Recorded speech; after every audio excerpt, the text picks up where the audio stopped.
أعوذ بالله من الشيطان الرجيم إن الله لا يخفى عليه شيء في الأرض ولا في السماء هو الذي يصوركم في الأرحام كيف يشاء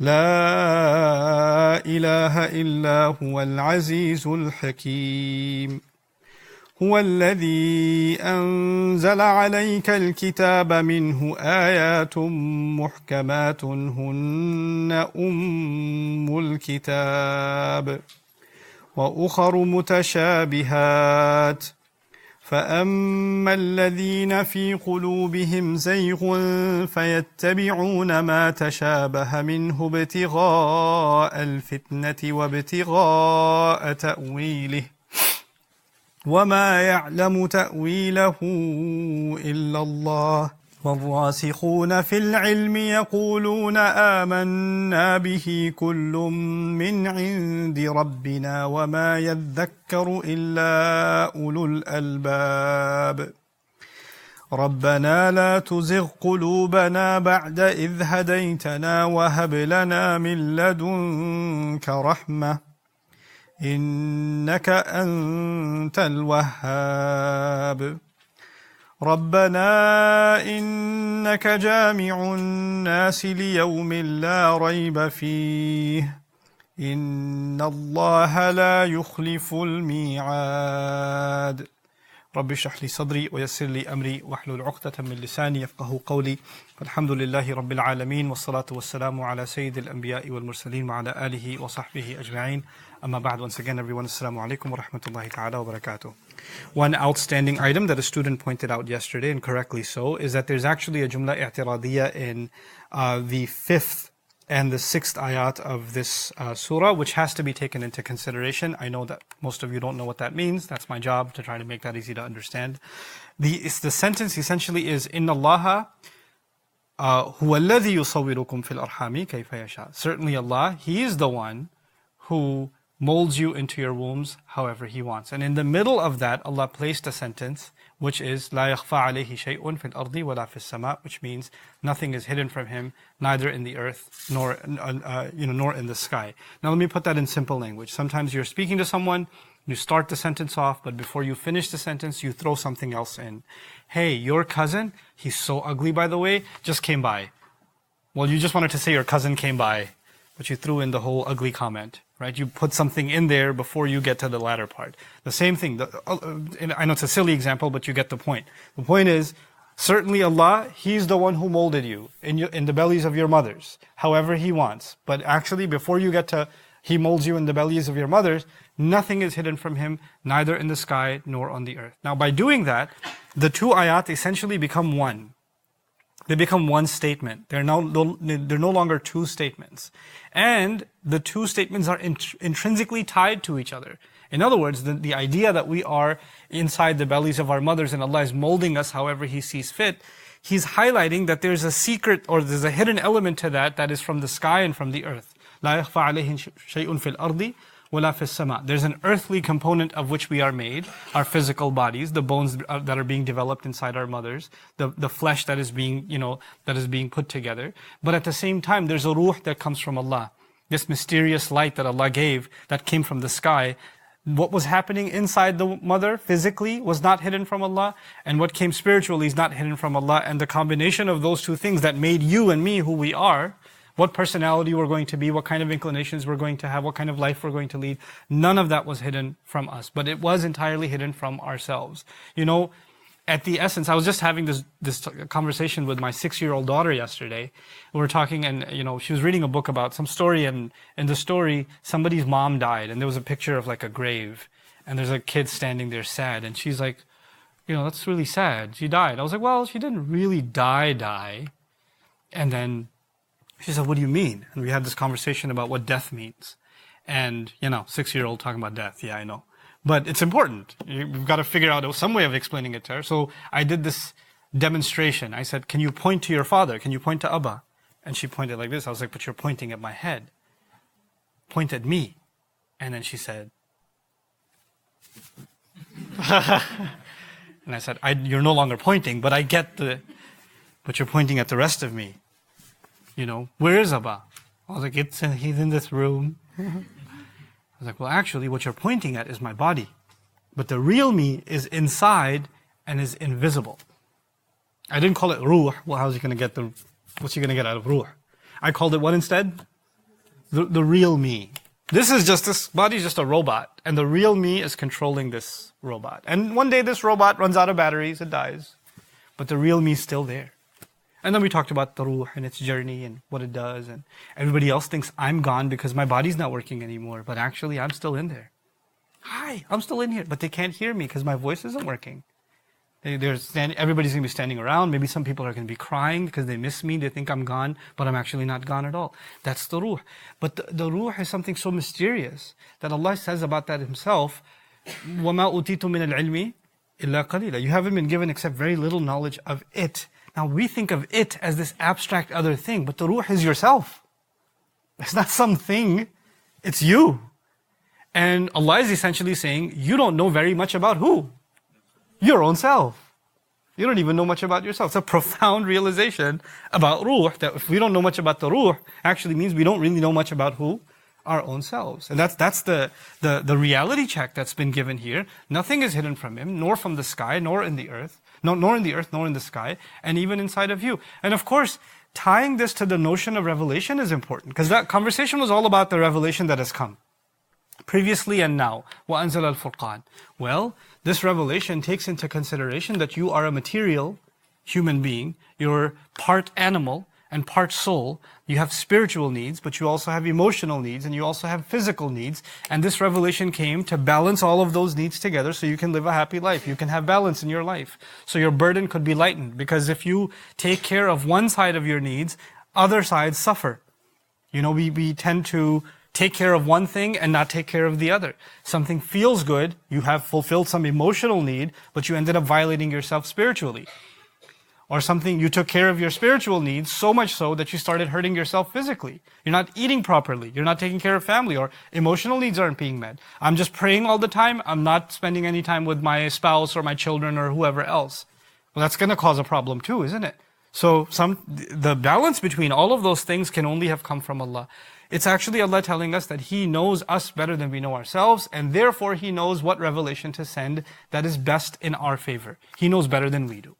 We want things that are harmful for us, and Allah knows better. Wallahu ya'lamu wa antum la ta'lamun. Okay, so now with that realization, the place where we're starting with these ayat today, begin with the words huwa alladhi, which are easily overlooked. Huwa alladhi, He is the one who. He is the one who. Now, of course, we're talking about who in the ayah? Allah. Huwa alladhi anzala alayka al-kitab. He's the one who sent down the book onto you. It's a pretty straightforward sentence, but Allah could have just said, Anzala alayka al-kitab. He sent the book down onto you. The huwa alladhi is essentially, grammatically you could do without it. He sent the book down onto you. But Allah Azza wa Jal says, huwa alladhi anzala alayka al-kitab. What's the purpose of al-dhamir? What's the purpose of saying the word He? The purpose of it is to go back to what has been mentioned. The purpose is to, wait, I just described Allah. In what words did I describe Allah? Inna Allah la yakhfa alayhi shay'un fil ardi wa la fis sama'. هو الذي يصوركم في الأرحام كيف يشاء لا إله إلا هو العزيز الحكيم. These are the descriptions of Allah. The one who knows all secrets, who made me and knows me better than I will ever know myself, the only one that should be loved, obeyed, and worshipped, and the ultimate authority, the wise one, is the one who sent this book to you. You understand the point now? Bear in mind these truths about Allah, and then appreciate that He's the one who sent this book down to you. هو الذي Anzala alayka kitab. I hope now you see the value of huwa alladhi here, what it's doing. And how now when you look at Quran, at least, if you just look at the last two names of Allah in the previous ayah, the ultimate authority, the wise, Al-Aziz, Al-Hakim. Meaning, when I engage this book, I never lose sight of the fact that I have no authority over this book. Allah and His word has authority over me. I cannot speak decisively or in a supremacist kind of way when I try to figure out what this book is saying. This book will always have supremacy over me. I will never be able to unlock its mysteries of wisdom. Allah will give to me what He decides from it. And every time I'm reading this book, I am never forgetting, I'm working backwards now, La ilaha illa huwa. I'm only doing this because I am seeking to reinforce in me my faith in Him. La ilaha illa huwa. And as He speaks to me, I know the one who knows me better than I can ever know myself, the one who cared for me better than I can care for myself, is the one speaking to me. So this can only have mercy in it. This can only have love in it. This can only have care in it. It programs my view of revelation that Allah is not speaking to me to punish me. Allah is not speaking to me to give me harsh laws. Allah is not speaking to me to scare me. Allah is speaking to me out of love and mercy. I'm breaking the mystery ahead of time. Later on, we make a dua in this same passage. It's all connected. Later on, we make a dua in this passage, and we're expected to be asking Allah for guidance. The expectation, because the entire thing is about interpreting the revelation properly, extracting guidance from it. But instead of saying, وَهَبْ لَنَا مِن لَدُنْكَ هُدًى, we actually say, وَهَبْ لَنَا مِن لَدُنْكَ rahmatan. Well, it's actually synonymous. Revelation is synonymous, or guidance is synonymous with mercy itself. Meaning, my view of Allah's revelation is that Allah is showing me love, care, and mercy. That's what He's doing when He's speaking to me. Now, هُوَ الَّذِي أَنزَلَ عَلَيْكَ الْكِتَابِ, He's the one who sent the book onto you. There's a deliberate mention of Rasulullah sallallahu alaihi wasallam that needs to be acknowledged in this ayah also. Allah could have just said He sent the book. The point is clear. But Allah again highlights it's to you, meaning Muhammad sallallahu alaihi wasallam, that the book is sent to. Obviously, we know about the Prophet sallallahu alaihi wasallam. He says about himself, "Inni bu'ithtu mu'alliman." I was sent down as a what? As a teacher. Now, I have dream students in front of me, a number of them. When a teacher says something you don't understand, what do? You sleep, but normal students, they ask the teacher, "Hey, I don't get it. Could you explain what you meant by that? I don't understand this word." You understand? Their teacher of Quran is who? The Prophet ﷺ. And this is the same Prophet ﷺ who recites Alif Lam Mim. He's teaching them Alif Lam Mim. You ever wonder why of the hundreds of Sahaba, nobody comes up to the Prophet and says, "Ya Rasulullah, you just taught us what? Alif Lam Mim, Qaf, Kaf, Ha, Ya, Ain, Sad, Alif Lam Mim, Ra." What does it mean? Can you tell me what that means? Can you help me understand? When he says there are 7 skies, no Sahabi comes up to him and says, so where does one end and the other begin? And how big is each sky? And how are there 7? Because we just see one. What do you mean 7 skies? Did anybody come and ask? Do you ever read narrations like that where the Sahaba come and ask these kinds of questions? No, right? Is it that the question never occurred to them? Well, the thing is, let me give you by example first before we come to the companions and the Prophet ﷺ teaching. I mentioned this because in the opening of this ayah, Allah didn't just say He sent the book. He said it. He sent to His messenger. عَلَيْكَ الْكِتَابِ. عَلَيْكَ الْكِتَابِ. And of course, the next phrase that's coming that I'll translate in a very shallow way first, so we get the idea of what subject matter we're dealing with. مِنْهُ آيَاتٌ مُحْكَمَاتٌ هُنَّ أُمُّ الْكِتَابِ وَأُخَرُ مُتَشَابِهَاتٌ. Among them there are, let's keep an oversimplified translation. Among these ayat, from within this book, there are ayat, revelations, there are verses. I don't like verses, so I'll stick to ayat. Ayat that are absolutely clear. They're crystal clear. Let's look at a figurative translation, crystal clear. And they are the essence of the book. They are the essential of the book. وَأُخَرُ مُتَشَابِهَاتٌ. And the other ayat are ambiguous. They're not so clear. Obviously, when a teacher teaches and something is absolutely clear, nobody asks a question. But when a teacher teaches something that is somewhat not so clear, what are you supposed to do? What does this mean? I want to interpret this. Right? That's what you would expect to have happen. وَأُخَرُ مُتَشَابِهَاتٌ. Now, having said all of that, like this is the reaction that's supposed to be there. Know that I was going to give you an example.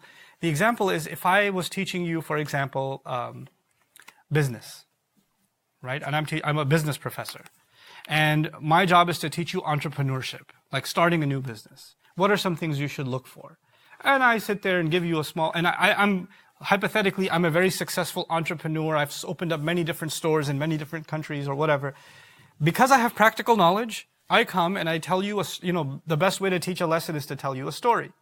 So I come and tell my business students a story. I decided to open up a shoe store. I first did a lot of research on shoe sales, in which area are there higher shoe sales, and what kind of price range can people afford, and I picked the right location. Does location matter in business? Sure. And then I made sure that the branding is this way, and the materials are this way, and the supplier is this way. And I made up this whole story, but really what I was telling them is pick the right location, pick the right materials, make sure it's good quality, do the right advertising, etc., etc. But I made it into the form of a story. And one student raises his hand and says, "Professor, you didn't tell me one thing. What color socks do I wear to the store every day when I go for my sales?" Another student said, "But I also have another question. I have a question. So when I open up my store, what should I paint the store? Should the walls be blue or gray? What do you think?" And these are all questions. They're certainly questions, and they're questions about the store. But these are questions that have nothing to do with anything, do they? Because you're missing the whole point. You're missing the whole. We're not talking about a store. We're talking about what? Business. You're missing the point. And when you miss the point, you will ask ridiculous questions. You'll ask questions that you think you're talking about the same subject, but you're not. You're actually going away from the subject altogether. This is essentially the problem of poor students who don't have the right thought process. This is done for for a number of reasons. A student will do this because, one, they don't understand at all. They have no idea what's going on. They're just completely clueless. Another reason they might do it is because they're making fun of what's being taught. Right? When you ask questions that absurd, that ridiculous, you have no value for what's actually being taught. And is that considered a disrespect to the teacher and to the lesson and to the education? Yes or no? Sure. Sure. Understand that not every question is a good question. In a classroom, even if the professor says to you, I welcome all questions. Don't be shy of asking me any questions. Yeah, he says that, but what he means by that is don't be shy of asking me any relevant questions. Any relevant questions. You don't ask ridiculous, absurd questions and say, well, you said any question, so I'm going to ask. It's actually, and the way I like to think about it is a student that has been learning properly, like a student of Quran. When you're truly a student of Allah's revelation, then you don't just learn knowledge, you learn a way of thinking. There's a way of thinking. It's like a river flowing in a certain direction. And because it's flowing in this direction, you never ask questions that are going upstream. You learn to even ask the right kinds of questions that further your understanding, that don't take away from the point of revelation. In any case, with that in mind, let's now dig into minhu ayatun muhkamatun hunna umul kitab wa ukharu mutashabihat. The first thing I want you to know is these two terms. There's an interesting vocabulary in this long ayah. The first bit of extensive vocabulary is muhkamat and mutashabihat. So we have to have understanding of these two words first and foremost. Muhkam comes from ahkama, the verb ahkama, which means to tie or to stitch. And hakamtu wa hakamtu wa ahkamtu bima'na radattu wa mana'tu. Actually, one of its core meanings is to prevent something from happening. Hakama or ahkama or hakama is to prevent something from happening. Wal hakimu yamna'u al-zalim 'an al-zulm. Hakim is called a hakim. A ruler is called hakim because he prevents wrong from happening. That's actually why he's called a hakim. وَالْحَكَمَةِ اللِّجَامَ الَّتِي هِيَ تَمْنَعُ الْفَرَسَ عَنِ الْإِضْطِرَابِ. The reins on a horse, because they prevent the horse from moving forward, are called hakama. They're actually called hakama. So again, a means by which prevention happens. بِنَاءٌ مُحْكَمٌ, a building that is muhkam. أي وثيق, meaning well bonded together. The bricks are cemented well together. يَمْنَعُ مِنْ تَعَرُّضٍ لَهُ. A building that can't fall apart. A building that can't be damaged. Preventing it from falling apart would be a well-built building, a building that would be muhkam. وَسُمِّيَتْ الْحِكْمَةِ حِكْمَةً لِأَنَّهَا تَمْنَعُ عَمَّا لَا يَنْبَغِي. Hikmah, wisdom, which is the meaning of the word hikmah, is called hikmah because it prevents you from doing what shouldn't happen. It prevents you from doing what shouldn't take place. وَمِنْ ذَلِكَ الضَّبْطُ استعمل التركيب في ضبط المركبات بعضها مع بعض. أي منعها من التفكك والتسيب سواء كانت مادية أو معنوية. From it you get the meanings of the word stitched or bonded together. One thing on top of the other on top of the other. Like in a stitch, one stitch on top of the other stitch on top of the other stitch. Or one brick on top of the brick on top of the brick. So that they cannot fall apart. And every one of them, none of them gets neglected. Like you think of two people that are always together. like two children that are always together, that when mom's feeding one of them, she won't forget to feed the other because it's always there. It can't be neglected. The idea that ayat are muhkamat is that you can't just focus on one ayah without paying attention to the other. They're stitched together. They're bonded together. So one of the meanings of muhkamat here is ayat that prevent any misinterpretation from happening. فَوَكَزَهُ مُوسَى فَقَضَى عَلَيْهِ Musa punched him and he killed him. That ayah will not be interpreted, well, he punched him, but it must not mean punched him, must have been like a verbal punch. No, it means punched him. There's no other way of looking at it. And he died. And later on in the ayat, if you're wondering, qada alayhi, his case was done with, maybe it's ambiguous, maybe he just made a verdict, qada, he's a qadi over him, so he punched him and he was judgy with him. Instead of qada alayhi, meaning he killed him.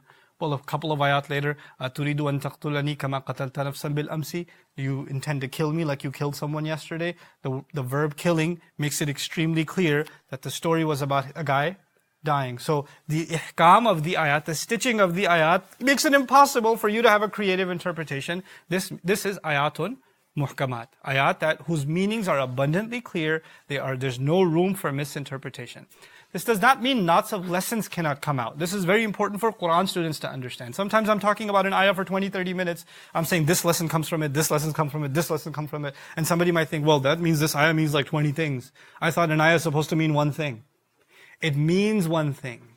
It's still one tree. It's still one seed. But it sprouts many fruits. It gives many benefits. You understand? So the implications of it can be many, though the core meaning is one. Yes, Musa alayhi salam killed someone, but what does that mean? What lessons can we draw from it? There could be lots of lessons you can draw from that. It could mean there could be lots of meanings behind that one meaning. So don't think of that as multiple interpretations, but rather trying to extract from that one meaning multiple benefits. In any case, that's ayat muhkamat. Others have said different things about ayat muhkamat, but this essentially covers the meaning. One interpretation I'll read for you, and Quran, by the way, in some places, Allah describes the entire Quran as muhkam. The entire Quran is muhkam. How? Alif lam ra kitabun uhkimat ayatuhu. A book, all of whose ayat have been ihkamified, meaning stitched together. ثُمَّ فُصِّلَتْ Then they've been opened up. When Zamakhshari commented on the ayah, he says, نُظِمَتْ نَظْمًا رَصِينًا مُحْكَمًا لَا يَقَعُ فِيهِ نَقْطٌ وَلَا خَلَلْ Meaning all the ayat are woven together, placed together, one after the other, in meticulous organization, so that no gap can exist between them. You cannot move anyone, like a brick can't just be moved. It is where it is, it's supposed to be where it's supposed to be. This, by the way, in the course that I taught on heavenly order, I made mention of this, right? That the stitching and the togetherness of the ayat is essential. And Allah is even here making a case that the clarity of the ayat has to do with how they're put together. How the ayat come together essentially has to do with the clarity of the ayat. Others, like Mawardi, also commenting on these ayat said, the Quran was in its original form with Allah, uhkimat. All the ayat are together in Lawhul Mahfuz. Thumma fussilat. Then they came little by little with gaps. Fassala means to create a gap. So fussilat, then they were given down in gaps, meaning year after year, month after month, week after week, some ayah came. But the original is already woven together. It's meant to be this way, then it was sent down over time. Others look, that's the chronological interpretation of uhkimat ayatuhu thumma fussilat. But another interpretation of the same thing is the ayat in one place, like in the beginning of Surah Yasin or Baqarah or somewhere else, are very summarized. There's a brief comment about something. And later on, there's going to be an elaborate debate or elaborate explanation of what that means. So Allah will mention something in brief, then He will explain it later on. Uhkimat ayatuhu, kept woven and tight knit together, then later on separated and opened up. Thumma fussilat. Then they're opened up, and at another place, Allah mentions the same thing, but in more detail, and it fills in the gaps. This, of course, often happens with stories in Quran, right? Allah will mention some parts of a story here, He'll leave something behind. He'll be very brief. But in some other place, He'll be very elaborate and detailed in the story that it's talking about. Now, in any case, I come back to the idea of ihkam. The ayat of the Quran, the essence, the mother of the book, Hunna Ummul Kitab, Allah is saying, the essence of the book are these ayat. The ayat that are stitched together, woven together. You cannot interpret them any other way. They're very clear in their meaning. That's the essence of the book. And like I said before, just now, There's an argument in the Quran that the entire Quran is muhkam. This ayah is saying some ayat are muhkam and some ayat are what? What's the other term? Mutashabih. Now here's the cool thing. In the Quran, one place or multiple places, Allah says the whole Quran is muhkam. And in another place, He says the whole Quran is mutashabih. He says, Allahu nazzala ahsan al-hadithi kitaban mutashabihan. Allah, He sent down the best of all speech, a book that itself is mutashabih. The whole book is mutashabih. Kitaban mutashabihan. Mathaniya taqsha'irru minhu juludul ladhina yakhshawna rabbahum. So how can that be? Here Allah is saying some ayat are muhkam, some ayat are absolutely clear, other ayat are ambiguous. I'm translating mutashabih as ambiguous. Another place He says, no, the whole book is muhkam. And then He again says the whole book is what? Mutashabih. You know what that tells you is that the word muhkam means a number of things. And more importantly, the word mutashabih means a number of things. Ayat of the Quran are stitched together. All of it? Yes. Are all of them abundantly clear in their meaning? No. Even though the ayat are stitched together, some of them are not abundantly clear in their meaning. So at least in the meaning that they are woven together, bonded together, that essential meaning of the word ihkam of ayat is true. That meaning is true. But the meaning that the interpretation of any ayah is absolutely clear, everybody knows what it means, that's not true. Alif Lam Mim, we don't know what that means. Qaf, we don't know what that means. And what exactly is going to happen on Judgment Day? I mean, we have some words, but words carry behind them realities. Like if Allah says tree, the word tree, to you there's a reality. You can touch a tree. That's the reality of it. When Allah says Day of Judgment, or sun and moon crashing, or people standing, well, the words are there, but the reality of it can't be felt or seen. There's no way to know what that truly means. Its true interpretation is in experiencing it. You understand? Which is why the word interpretation in these ayat is going to be ta'wil. And ta'wil means the final intended meaning, which the reality behind these things. The word ta'wil is used in the Quran actually for the happening of Judgment Day. What is the interpretation of this ayah? When they see its interpretation, they're going to regret it. When they see its ta'wil, Allah describes. Ta'wil meaning not they're going to read an explanation. They're going to see. It's the best tafseer of Judgment Day is what? Judgment Day. That's the best tafseer of Judgment Day. You understand? So, by the way, this is the same, إِنَّكَ لَعَلَى خُلُقٍ عَظِيمٍ. The messenger is described, sallallahu alaihi wasallam, you have great character. What's the best tafseer to a sahabi of that ayah? Just go hang out with the Prophet sallallahu alaihi wasallam. For anybody who wants to know what that ayah means, they just spend some time with the Rasul sallallahu alaihi wasallam. That's the tafseer of that ayah, the reality behind it, right? So, now let's dig into the word mutashabih. Mutashabih essentially comes from two things. Shubh in Arabic is a doubt, or shubuha is a doubt. And tashabuh and ishtibah and shibh also means similarity. It means two things that are very similar to each other. The idea is when two things are so similar to one another, you have a hard time distinguishing between them. That creates a doubt. Am I looking at, which twin are you? Are you Abdullah or Abdul Kareem? Which one are you? There's a doubt. Why? No. Are there twins here? We're looking at twins like, okay, yeah. Oh, yeah. You guys are twins? Are you? No. No. I never saw any no. Huh?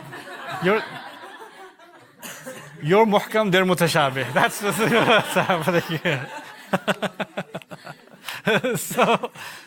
So the idea here is the word mutashabih refers to things that are very similar. Now, are there ayat of the Quran that are similar to each other? Yeah. Are there places in the Quran that remind you of other places of the Quran? This surah is just like that surah. This story is just like that story. This lesson is just like that lesson. This wisdom is just like that wisdom. This reminder is just like that reminder. That is a quality of the Quran being mutashabih. That's one dimension of the meaning. One dimension of the meaning is similarity. And of course the Quran has similarities in it. That's part of its salient quality. When Allah describes the whole Quran as kitaban mutashabihan, He's actually saying a book that has a lot of similarity in it. There's a familiarity in it. When you develop a relationship with one surah, moving on to the next, you'll see tashabuh from the previous surah, which is kind of what I was describing in the first session of this discussion. There's a tashabuh between what? Baqarah and Aal-e-Imran. There's tashabuhat. Alif Lam Mim, Alif Lam Mim. That's the quality of this book. But the other meaning of tashabuh is what's being discussed in the ayah we have at hand. What's the other meaning of tashabuh? Ambiguity, doubtfulness. I'm not sure what that means. I can't tell what it could be interpreted as. Allah is now going to describe the two extreme ends. Ayat that are absolutely abundantly clear. And then ayat that there's no way for you to know what it could possibly mean. It's ambiguous, entirely ambiguous. Okay? What do seven skies mean? What does Allah's hand mean? What does that stuff mean? We don't know what that means. We have no knowledge of what that means. Now, Allah says these are the two extreme ends. But like many ulama mentioned about this ayah, this does not mean the entire Quran is either muhkamat or mutashabihat. There's in between also. But in this ayah, because he says minhu ayatul muhkamat wa ukharu mutashabihat, within the book there are these two categories found. But it's not necessarily saying the only two things you will find in the Quran are what? Muhkamat and mutashabihat. As a matter of fact, there are things in the Quran that at the time of the Sahaba were muhkamat, and now they became, or at the time they were mutashabihat, and now they became muhkamat. Allah describes at a microscopic level what's happening inside the womb of a mother. That was entirely a matter of the unseen. You couldn't ever open the belly of a mom and see what's going on. Mudgha and alaqa and idham and lahm. You couldn't see any of that. Now you have a sonogram, a 3D sonogram. You could see all of that went from alimul ghaib to alimul shahada. It used to be mutashabihat, now it became what? Muhkamat. It became muhkamat. So there's a range in between of things that are going to change. Of course, as we come across other knowledge, new knowledge of history. Now maybe something Allah mentioned about the ancient Egyptians. The Sahaba don't have access to ancient Egypt. Or Allah mentioned something about the town in which Ibrahim a.s. lived. Ur. He doesn't even mention it by name. Right? And they know nothing about that, but maybe archaeological digs will discover something that Quran's been saying. So what went from being in a somewhat mutashabih to becoming muhkam, or closer to muhkam. Right? But again, the ayah we're dealing with is talking about the two very extremes. The very extremes are things we will never know about. We're just not meant to know. Or it could mean what we're thinking, but it doesn't necessarily mean what we're thinking. And ayat in which there is no doubt whatsoever, they're clear about what they mean. يُوصِيكُمُ اللَّهُ فِي أَوْلَادِكُمْ لِلذَّكَرِ مِثْلُ حَظِّ الْأُنْثَيَيْنِ. There's not going to be any 2-3 ways of looking at it. It is what it is. This is what Allah said, this is what He means. This is inheritance law. Here are the proportions. Here are the exact divisions. There's no 2-3 ways of looking at it. Okay? Now, if that's become clear, then we get to the problem. فَأَمَّا الَّذِينَ, I didn't mention Kitab. In Arabic is used for asl, the essence of something, the origin of something. This is the purpose of something. Amma ya'ummu actually means qasada as a verb. Amma ya'ummu means to have intent. This is the intention of the book. And by the way, intention and knowledge are two different things, yes or no? The ayat muhkamat make clear the intention, the agenda, the thought process of this book. Quran wants you to think a certain way. That will come from ayat what? Muhkamat. And once that's clear, then even the way you think about ayat mutashabihat, even though ilm won't come, aql will be there. Even though ilm won't be there, aql will be there. The right kind of aql will be there. Then Allah says, فَأَمَّا الَّذِينَ فِي قُلُوبِهِمْ زَيْغٌ. Then as for those who have a crookedness in their heart, a crookedness in their heart, there will be two groups of people. For now, I'll only mention one of them. We'll later on come back to this phrase again and look at the rest of the passage, and it has to come together. But for now, many ulama looked at this ayah at first as it's in its original historical context. We were now engaging in da'wah with the Jews and the Christians, and they were now starting to come into contact with ayat of the Quran. And what they were starting to do was take ayat of the Quran that can easily be misinterpreted. And there are ayat of the Quran that can be looked at the wrong way if you want to. And Allah actually says, يُضِلُّ بِهِ كَثِيرًا وَيَهْدِي بِهِ كَثِيرًا. I mean, it's the same Quran that can misguide many people. So you could take something like, for example, Sheikh Suhaib, I was talking to him the other day, and somebody who left Islam, just this guy, and he's all over social media, and all he talks about is how could God tell Abraham to kill his own child? I mean, what kind of religion makes you kill children? And on top of that, your own kids. And that's all he talks about. And the guy left Islam a couple of years ago, but he's still not over it.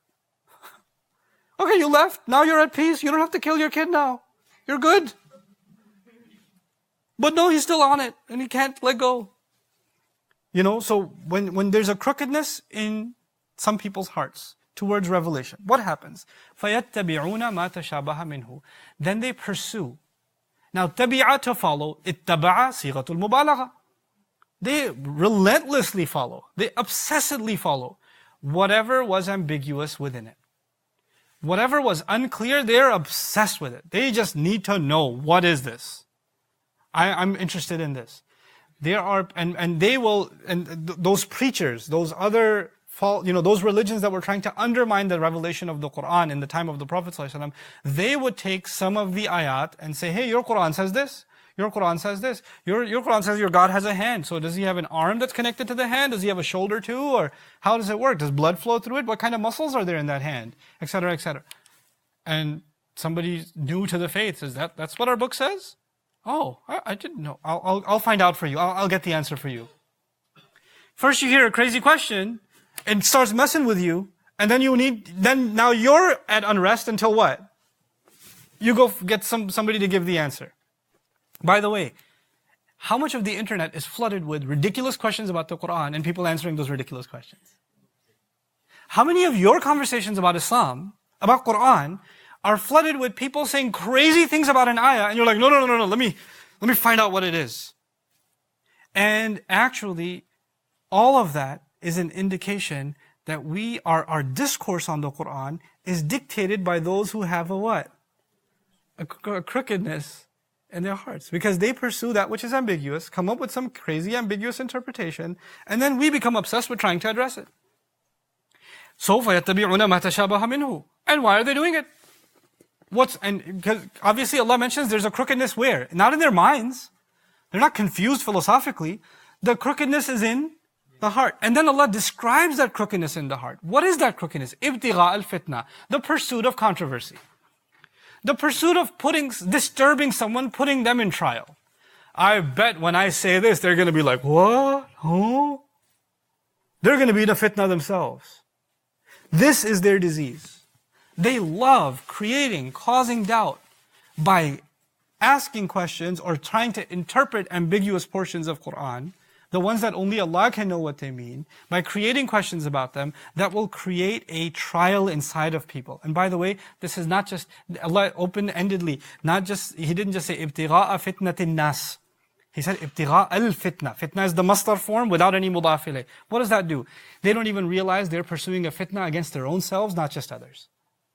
They're not only throwing others into trial, into difficulty, into confusion, into chaos. Fitna, one of its meanings is chaos. Like, وَالْفِتْنَةُ أَشَدُّ مِنَ الْقَتْلِ. Chaos is worse than killing. Corruption is worse than killing.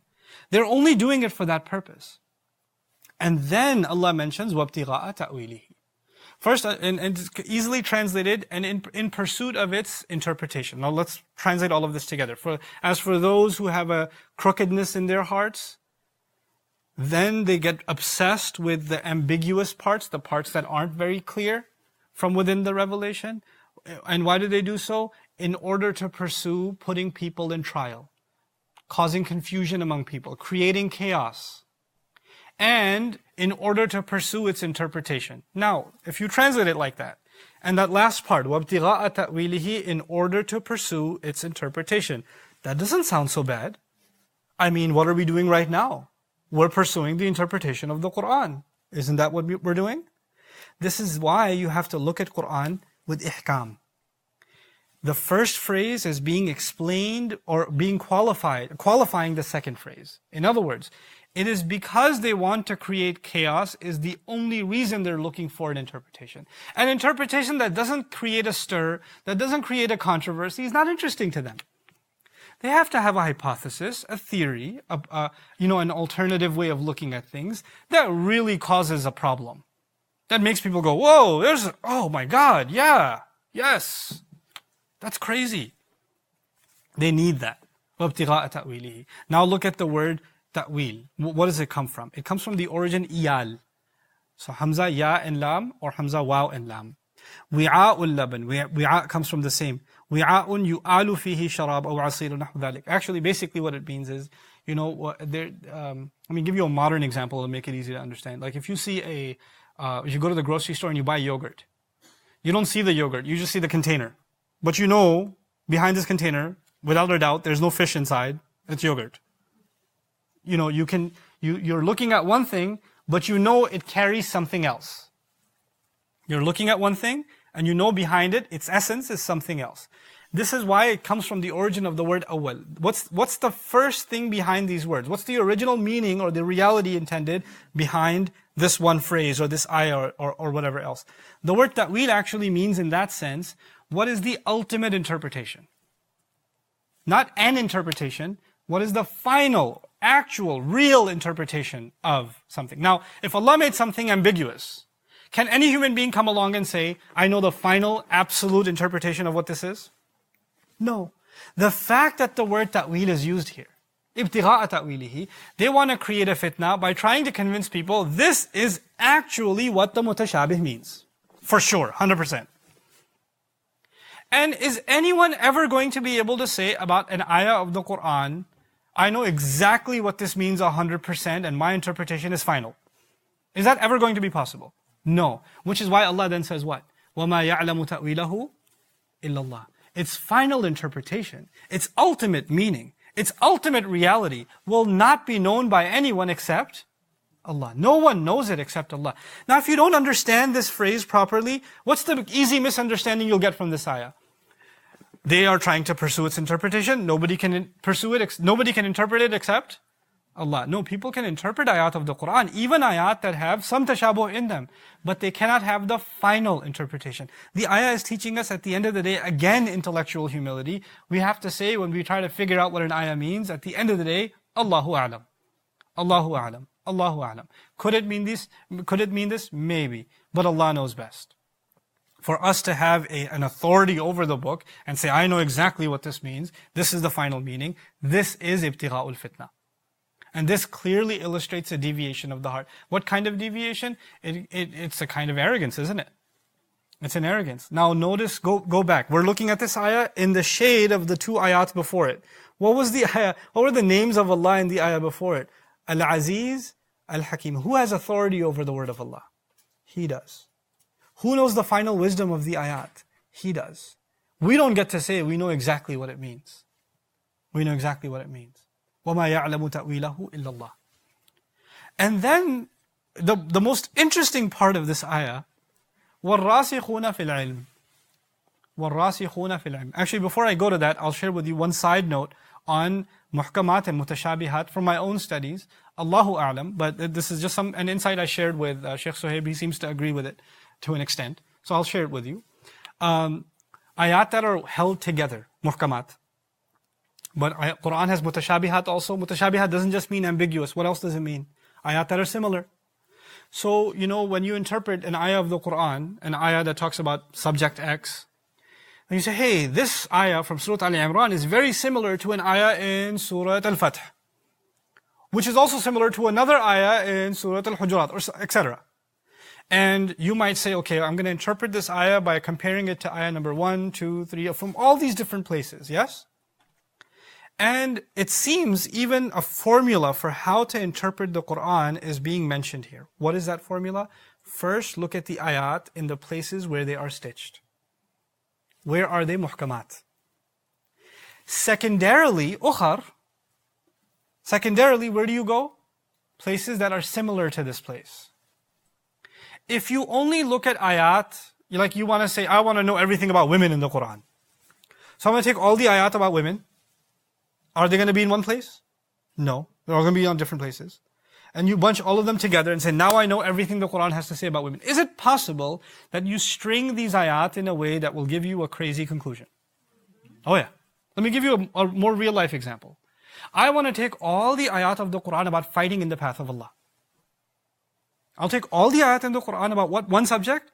Fighting in the path of Allah. And I want Allah's guidance on fighting in the path of Allah.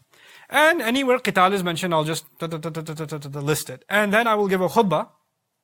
And in that khutbah, I will quote all of those ayat. What could happen to an 18-year-old sitting there? Because by the end of you hearing 50, 60, 70 ayat of the Quran that are all saying kill in the path of Allah, is it possible somebody might get the wrong conclusion? But if you looked at every one of those ayat where they actually are, what they're actually talking about, wouldn't that set the right thought process before you compare them to any other place? Isn't that what would happen? First, you have to engage the text as muhkamat. Then you jump to the mutashabihat. Then you go to places that are similar as a second step. وَأُخَرَ مُتَشَابِهَاتٍ. Now what some people might do is just bits and pieces, and they do the only thing they pursue are all the tashabuh. فَيَتَّبِعُونَ مَا تَشَابَهَ مِنْهُ. And in doing so, is it possible that people end up coming up with controversial, crazy, weird things? ابتغاء الفتنة وابتغاء تأويله وما يعلم تأويله إلا الله. That's another side implication of just an approach to the study of Quran within the Quran itself. Okay? Anyhow, وَالرَّاسِخُونَ فِي الْعِلْمِ يَقُولُونَ. Rasakha in Arabic, I know it's a little bit vulgar, but it's okay. I mean, we're learning language, it's okay. Rasakha dimn, it's for dung or, gobar. It's, cow feces. When they make patties out of it, and they put it on walls. You know what I'm talking about? If you've been to Pakistan, you know what I'm talking about. You know exactly what I'm talking about. Okay, they make like pancakes on the wall with that stuff. When you're traveling, you see it. When it becomes mature, hardened, that's actually called rusukh. Similarly, when the water from the rain goes deep inside the land and it's actually been completely absorbed, that's actually called rasakh al-matar. When all of its moisture has been completely absorbed. Ay ghara. Rasakh al-shay thabata fi mawdi'ihi. When something becomes absolutely mature in its place. Ar-rasikhuna fil ilm then means people that are very deep and rooted, matured in their knowledge. That by the way, when something hardens or matures or water absorbs, is that an immediate thing or an overtime thing? It's an overtime thing, right? Now look at the contrast in the ayah. This is critical. On the one side, Allah says people who have crookedness in their heart. And the other side, He said, on what's contrary to them, you expected Allah to say, and those who have good hearts. Right? People that are crooked hearts, people that have straight hearts. That should be the contrast. But the contrast is people that have truly absorbed knowledge. People that have truly absorbed knowledge. This is a very profound way of Allah telling us that actually the true absorption of knowledge is in the heart before it's in the mind. And you'll see the reason why I say that with a lot of confidence. Knowledge, true knowledge of Quran is actually for what? Not the mind, but for the heart. And we engage in tadabbur intellectually only to serve the purpose of the heart. إِنَّ فِي ذَلِكَ لَذِكْرَى لِمَنْ كَانَ لَهُ قَلْبٌ. The whole thing is a reminder for the one who possesses a heart. The one who possesses a heart. That's the whole point of the whole thing. Really the whole thing. I'm reminded of Ibrahim alayhi salam, why qalb is so essential. Ibrahim alayhi salam tells Allah nothing will benefit except qalbun salim. And he is worried about money and children will be of no benefit unless they have what? Qalbun salim. يَوْمَ لَا يَنْفَعُ مَالٌ وَلَا بَنُونَ إِلَّا مَنْ أَتَى اللَّهَ بِقَلْبٍ سَلِيمٍ. That's the same Ibrahim who made dua for the coming of the final prophet. Worried about my children will be of no benefit unless they have what? Qalb salim. And he asked for a revelation to come. He would only ask for a revelation that would come, that would give its followers qalbun salim. You understand? Like it would benefit their hearts. Because he understood that's the only thing that will matter.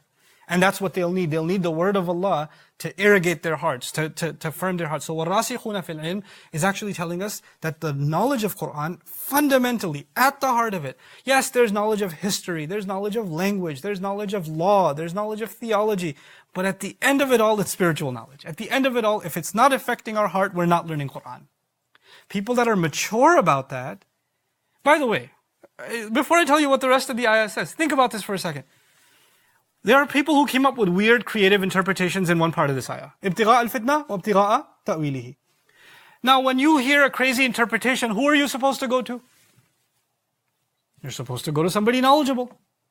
And the people that are knowledgeable are supposed to tell you, no, that's not the interpretation. Let me fix that for you. Yes? No. No. That's not what happens in the ayah. وَالرَّاسِخُونَ فِي الْعِلْمِ.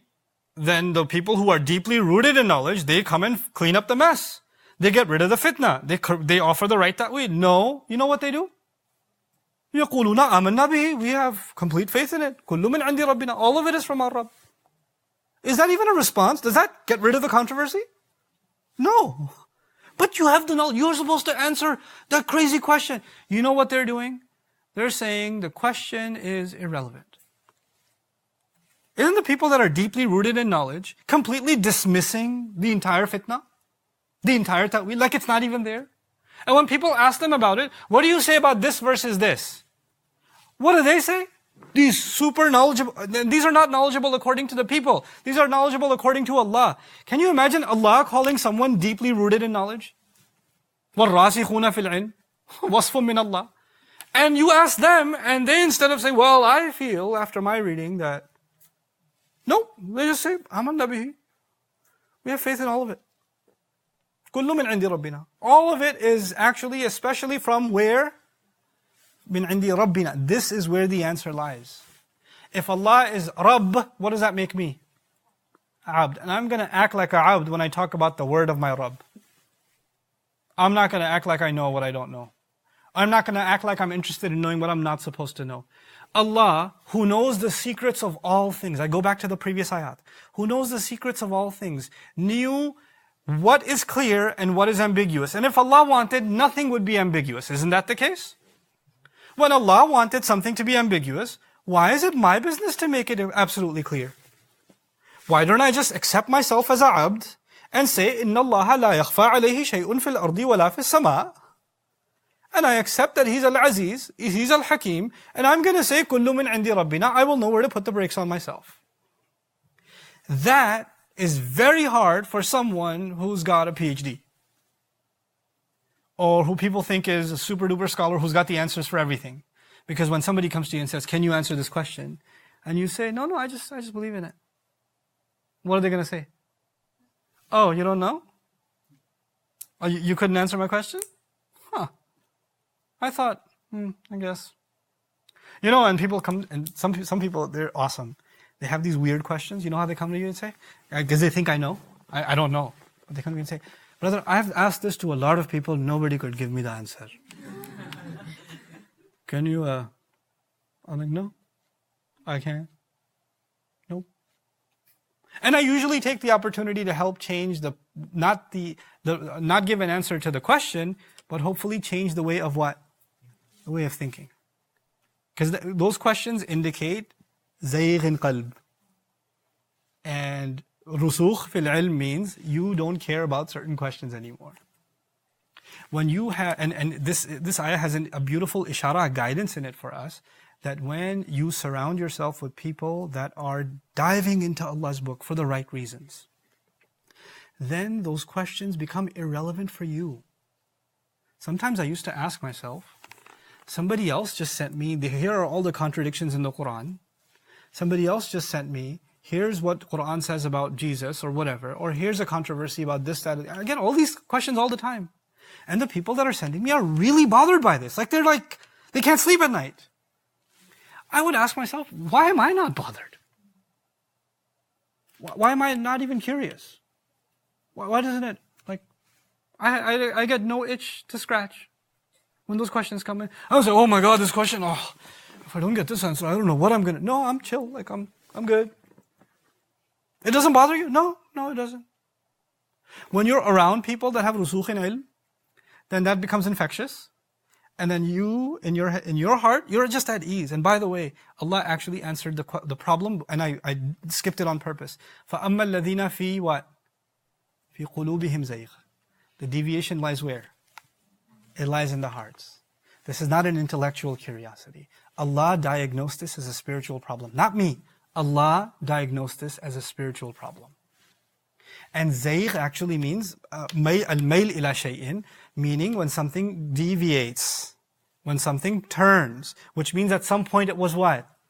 So at some point it was straight, which means that any one of us that are sincerely trying to learn the word of Allah, at some point we could curve.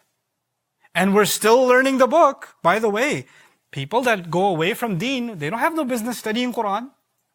They should be partying, drinking, doing whatever else. Allah says they have a deviation in their heart. فَيَتَّبِعُونَ مَا تَشَابَهَ مِنْهُ. They're obsessively following what's ambiguous in it, meaning there are people that are away from deen that are studying a lot of Quran. Isn't that crazy? So you have people that can be knowledgeable, that were on a good track, and then because of some crookedness, now they're just obsessed with the ambiguous, and that just becomes their subject, and they just need to push that everywhere they go. Well, Quran says this, so what do you say about that? You know? What is this shin that Allah refers to? I just need to know. Because until I know, nothing matters. This is when the rasikhuna fil ilm realize, when they come across this question, this is not a problem of aql, not ilm, this is a problem of qalb, which is what leads them to say, amanna bihi, kullu min indi rabbina, wa ma yadhakkaru illa ulul albab. And what the ma here is for mubalagh purposes. No one at all, anyone will make any effort to remember this profound lesson except people that have the soundest, clearest minds. This lesson will be very easily forgotten. وَمَا يَذَّكَّرُ إِلَّا أُولُو الْأَلْبَابِ is a very powerful phrase of Allah telling us that the guidance in this ayah is not easily remembered. It's very easily forgotten. And some people will have ilm and they won't have lub. What does lub mean? Ulul albab, people that possess lub. Now what does lub mean? Al-lubbu aqlun salihun khalisun min ash-shawaibi. It's a sound mind that doesn't get distracted. It's clear about what it needs. Purposefulness. Clear thought. These are the people of lub. By the way, Allah introduces the people of lub in this surah. وَمَا يَذَّكَّرُ إِلَّا أُولُو الْأَلْبَابِ. And by the end of the surah, Allah will describe who are they. إِنَّ فِي خَلْقِ السَّمَاوَاتِ وَالْأَرْضِ وَاخْتِلَافِ اللَّيْلِ وَالنَّهَارِ لَآيَاتٍ لِأُولِي الْأَلْبَابِ. We'll tie those two places together. We're running out of time, so I'm not going to do that now. But I will share a couple of quick things with you for this part. Now even the one seeking the knowledge of revelation is super scared that maybe I'll deviate. So it's only natural that Allah will teach them, the people truly mature in knowledge, that they make a heartfelt prayer to Allah, Rabbana la tuzigh qulubana. O Allah, do not allow our hearts to deviate away. Ba'da idh hadaytana, after the moment that you guided us. Ba'da idh hadaytana. It's not ba'da an hadaytana, it's ba'da idh hadaytana. Huge world of a difference. If you put the masdar there, after you guided us. But you're saying after that moment that you guided me. I don't even know if I have guidance right now. But there was one moment, I know Allah, you guided me to your book. Idh is actually a particular moment in time in your life. After that time, Ya Allah, don't let me fall into deviation again. I remember the time I cried tears and asked you for guidance. I remember the time I made dua to you and I made tawbah to you. That was the moment you guided me. Don't let my heart go away from that. Can you not think of a time where you felt closer to Allah than you are now? And sometimes you and I feel deep inside, my heart has gone far away from where I used to be. I remember feeling something that I don't feel anymore. This is a dua to take you back to that moment and ask Allah, Ya Allah, recalibrate my heart, take it back to where it used to be. La tuzigh qulubana ba'da idh hadaytana. Very profound. And then you acknowledge that knowledge, usually knowledge should make a person arrogant. The more they know, people respect them. MashaAllah, their knowledge of Arabic, their knowledge of tajweed, their knowledge of Quran, their knowledge of hadith, their knowledge of this, their knowledge of that. Knowledge in the worldly sense and in the religious sense puts you a pedestal above other people. They look at you differently. They treat you differently. You get VIP treatment. You get free food at restaurants, man. You get all kinds of perks. I'll tell you a funny story. I know we're out of time, but so I was in Bahrain. I went for Jumu'ah. And I didn't go to give the khutbah. I went to attend the Jumu'ah prayer. And I'm sitting there, like a normal person. And it's really beautiful that 15 minutes before Jumu'ah prayer, the masjid is packed. It's just packed. People are just sitting there quiet. Some reciting Quran, people are just sitting there quiet. 15 minutes before Jumu'ah, there's no place to sit. Okay? I wish for us. I wish. But anyway, that's the case. I sit there, and this gentleman taps me. He's behind. I'm like, I find a place, some elderly folks have chairs they sit on, so they take up the row. So I'm sitting in front of the chair because there's no place else to sit. I'll deal with the problem of finding a saf when the time comes. So I'm sitting there, and the ammu behind me taps me on the shoulder. I look back. He goes, "Are you Nauman?" And I said, "Yeah." He goes, "Give me a hug." And he was so loud, "Give me a hug." As I got up, he gave me a hug. It's like, "I listen to you every morning." Now people saw the handshake. And now I'm sitting there quietly and somebody comes over, Assalamu alaikum, somebody else comes over, Assalamu alaikum, somebody else comes over, Assalamu alaikum. And like one by one, and then alhamdulillah, Jumu'ah started. We all calmed down. After Jummah, there's a frenzy again. People are saying salam, people are saying salam. This one guy, my favorite guy, he's leaning on the window like this, looking at me like. And as I'm trying to make my way to the shoes, but people keep saying salam. Which is nice, we're making dua for each other. He taps me. Like that. Really hard too, like, Assalamu alaikum. Wa alaikum salam. You are some kind of scholar? And I was like, no. He goes, some Islamic? I was like, sometimes. He goes, okay, take picture.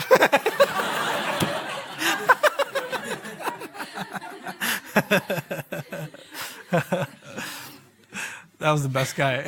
Anyway, the point is, the more knowledge you get, somehow people around you start putting you on a pedestal, and you forget that that knowledge is not something you own.